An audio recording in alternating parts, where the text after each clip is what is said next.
Le forum Horizon Initiative et Créativité reste fidèle à ses engagements, notamment celui de mettre en lumière les réussites entrepreneuriales dans les départements.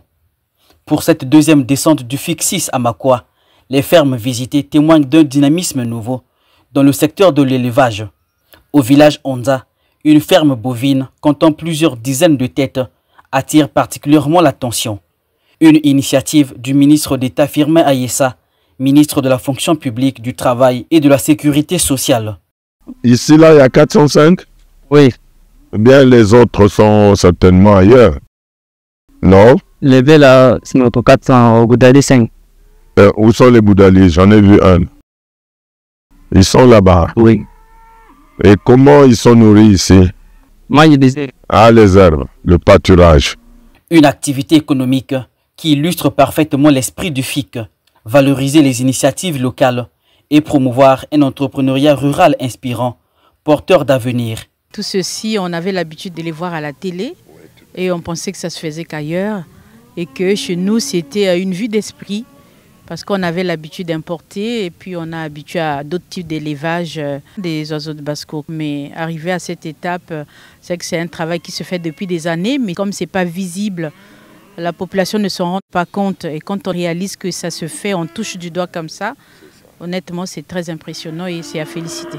Et c'est aussi dire que le mot d'ordre donné tous les jours par le président de la République est bien appliqué sur le terrain par ses collaborateurs et aussi de l'autre côté par les élus qui essaient de relayer toutes ces orientations. Cette initiative, saluée par le député de Makele-Kele 3, incarne la volonté des Congolais de transformer leurs ressources en véritable richesse.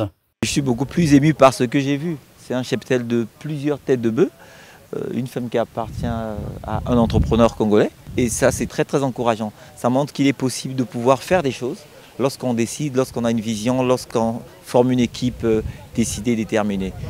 C'est très encourageant. Ça permet aussi de dire aux plus jeunes qu'il est possible de pouvoir donner une autre image à notre orientation dans l'élevage, dans l'agro-pastoral, dans l'agroalimentaire.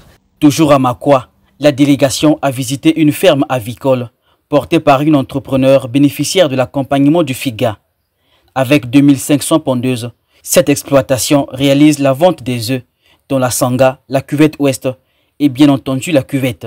Grâce à l'accompagnement de FIGA, vraiment on a évolué. Ouais, on avait des difficultés pour l'aliment de bétail. Le financement nous a permis de bien entretenir les bandes. Et puis on a acheté une couveuse qui nous a permis de clore les œufs et puis avoir des poussins. Là nous avons des poules pondeuses. On a des clients à Owando, à Itumbi, Kele, Wesso. Ouais, c'est là où nous fournissons les œufs. La visite du FIC à Makwa s'est achevée par une halte touristique au centre culturel où se dresse le monument symbolisant le passage de l'Équateur en République du Congo.